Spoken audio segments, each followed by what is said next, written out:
तो भाई भले ही कल का मैच रद्द हो गया, लेकिन उसके बावजूद भी आपको मेरे चेहरे पे एक अलग ही खुशी नजर आ रही होगी, और आए भी क्यों ना, क्योंकि कल के दिन भारत ने जो कारनामा किया है पूरी दुनिया में नाम रोशन कर दिया है। जैसे ही चंद्रयान 3 की सेफ लैंडिंग भैया चंदा मामा पे होती है, मतलब भैया चंदा मामा नहीं, चंदा मामा पे होती है, पूरा देश झूमने लगता है, नाचने गाने लगता है, और उसी के साथ भले ही यह भी सोच रहा होता है कि क्या भारत और आयरलैंड के बीच तीसरा T20 मैच होगा या नहीं होगा। लेकिन जैसे ही यह खबर आती है कि भैया मैच शुरू होने से पहले ही वहां बारिश हो रही है, तभी हर कोई अंदाजा लगा लेता है कि जब मैच आयरलैंड में हो रहा है तो यहां तो मैच होने से रहा। लेकिन क्या घंटा फर्क पड़ता था, भारत सीरीज जीत चुकी है। हां, देखने में मजा आता मैच वो अलग बात है, थोड़ा और बुमराह को देखते, लेकिन उसके बावजूद भी जैसा मैंने कहा कि हर कोई ऑलरेडी इतना ज्यादा खुश था कि किसी को भैया इस बात से घंटा फर्क ही नहीं पड़ रहा था। लेकिन उसके बावजूद भी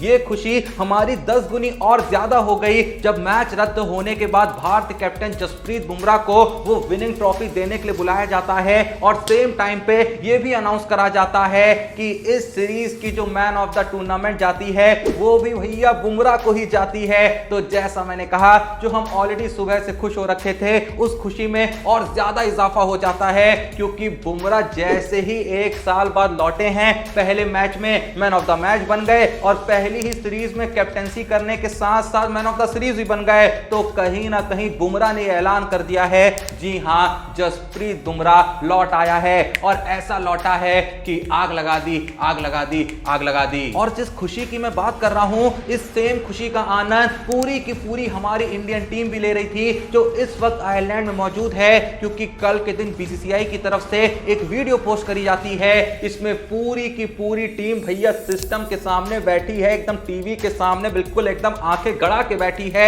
और नजरें टकटका के बैठी है कि कब जाके चंद्रयान वो मून के ऊपर सेफ लैंडिंग करेगा।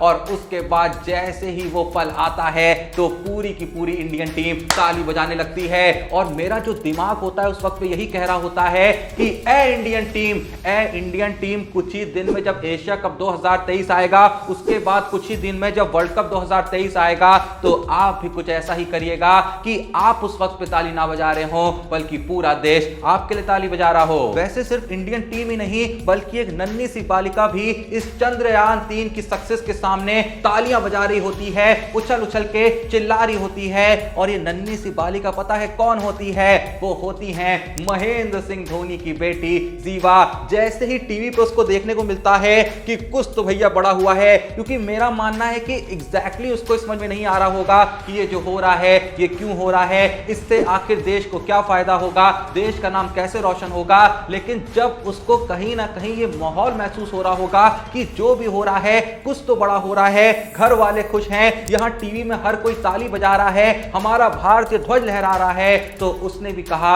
जब देश का नाम रोशन हो ही रहा है तो खुश होना तो बनता ही है ना। तो वो भी ताली बजाने लगती है, और सेम टाइम पे कुछ बहुत ही घटिया लोगों को सीख दे रही होती है। मैं किन लोगों की बात कर रहा हूं अभी बताता हूं। देखो, मैं अक्सर कहता हूं ना कि भले ही रोहित कोहली के बीच कुछ ना हो, लेकिन उसके बावजूद भी कई ऐसे टॉक्सिक लोग सोशल मीडिया पे बैठे हुए हैं जो कभी रोहित कोहली करेंगे, कभी कोहली धोनी करेंगे, कभी रोहित धोनी करेंगे, कभी कोहली सचिन करेंगे, वगैरह वगैरह वगैरह वगैरह वगैरह वगैरह। ऐसे ही टॉक्सिक फैंस की हद लेवल की टॉक्सिसिटी हमें कल के दिन देखने को मिलती है, जब ऐसे ही एक क्रिकेट फैन के अकाउंट से एक ट्वीट किया जाता है जिसमें यह लिखा गया होता है कि जो इसरो ने ये चंद्रयान 3 की इतनी बड़ी सक्सेस पाई है, इस सक्सेस के उपलक्ष्य पे इसरो के ही अकाउंट से जो एक ट्वीट करा गया है जिसमें बताया गया है कि चंद्रयान 3 ने एक सक्सेसफुल लैंडिंग कर ली है। तो देखो, उस ट्वीट पे लगातार लोग लाइक्स कर रहे थे, रीट्वीट कर रहे थे। तो जिस टॉक्सिक अकाउंट की मैं बात कर रहा हूं, जो कि एक क्रिकेट का ही अकाउंट है, उसी अकाउंट के द्वारा एक ये ट्वीट किया जाता है कि कृपया वो जो इसरो वाला ट्वीट है उसको ज्यादा से ज्यादा अनलाइक करिए, अनरीट्वीट करिए, क्योंकि विराट कोहली ने कुछ वक्त पहले एक ट्वीट करा था जो इंडियन क्रिकेट के इतिहास का कह ले या इंडिया के इतिहास का कह ले सबसे ज्यादा लाइक करे जाने वाला ट्वीट है। तो उसका जो अपने आप में एक रिकॉर्ड है, कहीं वो रिकॉर्ड इसरो का ये ट्वीट तोड़ ना दे, इसलिए ज्यादा से ज्यादा इसको अनलाइक और अनरीट्वीट करें। अब बताइए, इतने वाहियात लोग आखिर हमारे देश में हैं जिन पे सच में थूकने का मन करता है, और अगर ये गलती से अपने आप को किसी क्रिकेटर का फैन समझते हैं या फिर इंडिया का फैन या इंडियन क्रिकेट का फैन समझते हैं तो भाई आप एक देशद्रोह हैं, इसके अलावा कुछ भी नहीं। और देखो जिस अकाउंट से ट्वीट हुआ है उसमें भले ही आपको देखने को मिल रहा होगा कि विराट कोहली की पिक लगी हुई है, तो मैं आपको यह भी बता दूं कि ऐसे कई लोग होते हैं जो जानबूझ के ऐसे प्लेयरों की डीपी लगाते हैं जो असल में उनके फैन नहीं होते हैं, बल्कि वो ऐसा सिर्फ इसलिए कर रहे होते हैं ताकि लोग उन प्लेयर को हेट कर सकें। ये शायद किसी और के फैन होंगे या दो पल के लिए इस देश के ही नहीं होंगे, लेकिन फिर भी ऐसा ये षड्यंत्र रचते हैं। तो कृपया करके आप ऐसे लोगों को रोक तो नहीं सकते हैं, जितना रोकेंगे उतना बढ़ेंगे। तो ऐसे लोगों को बस रिपोर्ट करा करिए और इग्नोर करा करिए। खैर ऐसे टॉक्सिक फैंस के साथ हमें क्या करना चाहिए? जो भी ये वीडियो देख रहे हैं ना भाई, आज दो शब्दों का ज्ञान कमेंट में जरूर बरसाना। खैर जब चंद्रयान 3 की सक्सेस की बात चली रही है तो लगे हाथ में आपको एक बहुत ही कमाल की फुटेज दिखाना चाहूंगा, जिसमें आप साफ साफ ये देख सकते हैं कि जैसे ही चंद्रयान 3 का मिशन सक्सेसफुल हो जाता है तो जितने भी लोग इसरो में मौजूद होते हैं वो जोरों शोरों से वंदे मातरम गाने लगते हैं। कुछ ऐसा ही पल हमें 2011 ओडीआई वर्ल्ड कप में देखने को मिला था। हाल ही में भारत ने फुटबॉल में जब SAFF चैंपियनशिप में कुवैत को फाइनल में हरा इस ट्रॉफी को अपने नाम किया था, तब भी हमें यही वंदे मातरम की गूंज सुनाई दे रही थी,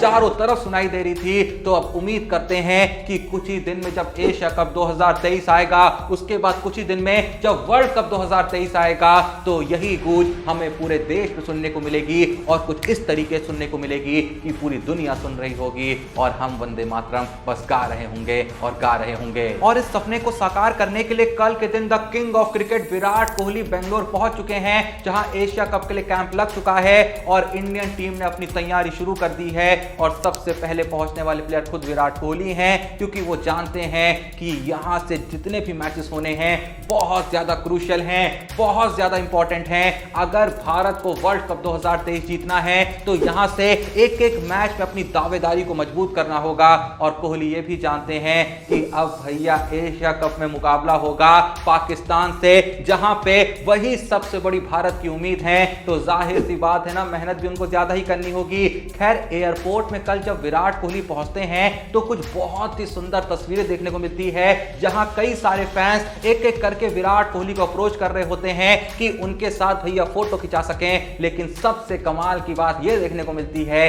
कि विराट कोहली किसी को भी 1% भी मना नहीं करते हैं, दो पल के लिए भी थोड़ा सा मुंह तक नहीं बनाते हैं। जो भी आ रहा होता है उनके साथ भैया कंधे पे हाथ रखे, कमर पे हाथ रखे फोटो खिंचा रहा होता है। लेकिन कोहली भाई कह रहे होते हैं दिक्कत की कोई बात नहीं है, जिसको खिंचाना है खिंचाओ, जितना खिंचाना है खिंचाओ। और इसीलिए हम सब विराट कोहली को पसंद करते हैं और इसीलिए बॉलीवुड सेलिब्रिटीज या कहें फिल्म सेलिब्रिटीज के कंपैरिजन में जो इज्जत में क्रिकेटरों की करता हूं ना, मतलब दोनों में कोई समानता ही नहीं है। वो कमाते होंगे करोड़ों, वो बहुत अमीर होंगे, लेकिन दिल के जितने अमीर भाई क्रिकेटर होते हैं ना, उतने वो लोग नहीं हो सकते। कौन कौन मेरी इस बात से एग्री करता है भाई प्लीज कमेंट में जरूर बताना। और एशिया कप 2023 में तुम्हारे हिसाब से वो कौन सा इंडियन बैट्समैन होगा जो सबसे बड़ा भैया मोस्ट वैल्यूएबल प्लेयर साबित होगा?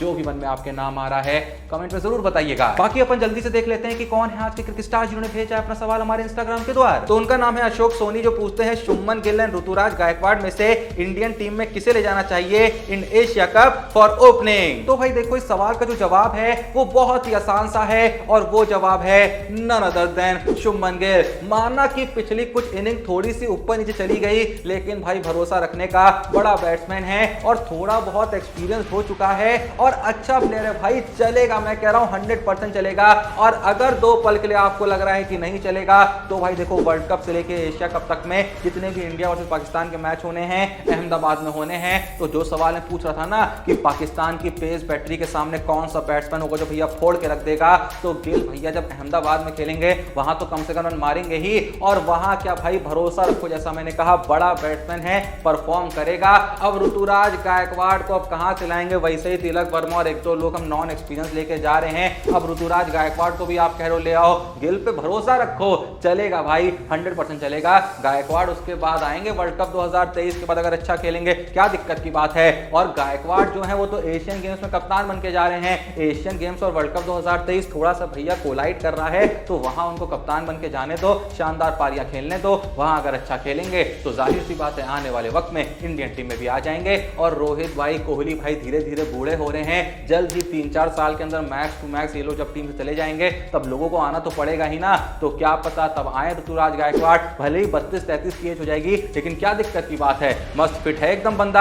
आप लोग का इस सवाल के जवाब में क्या कहना है कमेंट में जरूर बताइएगा। लेकिन जो सवाल मैंने पूछा है कि सूर्या और तिलक वर्मा की जगह क्या आपको लगता था कोई और जगह डिजर्व करता था, या फिर भैया सही सिलेक्शन है यहाँ पे। और देखो थोड़ा सा भाई कप्तान अपने मर्जी के प्लेयर तो रखता ही है ना, धोनी भाई भी रखते थे अपने वक्त पे, रैना हो गए, अश्विन हो गए, इनको अपनी मर्जी से ही लाए हैं ना, क्या पता धोनी कैप्टन नहीं होते तो ये प्लेयर ना होते। वो अच्छी बात है कि इन्होंने जब भी इनको रखा तो इन्होंने टीम के लिए कंट्रीब्यूट किया, तो यही मेन चीज फर्क पड़ता है। रोहित भाई इनको लेके जा रहे हैं, अगर उनसे मैचेस जिताते हैं, अगर उनसे वर्ल्ड कप एशिया कप जिताते हैं तो क्या दिक्कत की बात है। और जैसा मैंने कहा थोड़ा बहुत तो भाई कप्तान अपने मर्जी के प्लेयर्स रखता है जिसके साथ वो कंपैटिबल है। अगर आप भी कप्तान होते कुछ अपने मर्जी के प्लेयर्स रखते ना तो इसमें दिक्कत की कोई बात नहीं है। लेकिन जैसा मैंने पूछा अगर आपको लगता है कोई और प्लेयर्स यहाँ पे जगह डिजर्व करते थे तो कमेंट में बता देना। और सेम टाइम पे भैया पाकिस्तान के खिलाफ वो कौन से बैट्समैन हैं जो आग लगा देंगे, जो भी नाम आपके मन में आ रहा है, विराट कोहली तो आ ही रहा होगा तो उनका नाम भी बता सकते हैं, लेकिन उनके अलावा कोई और अगर नाम आपके मन में आ रहा है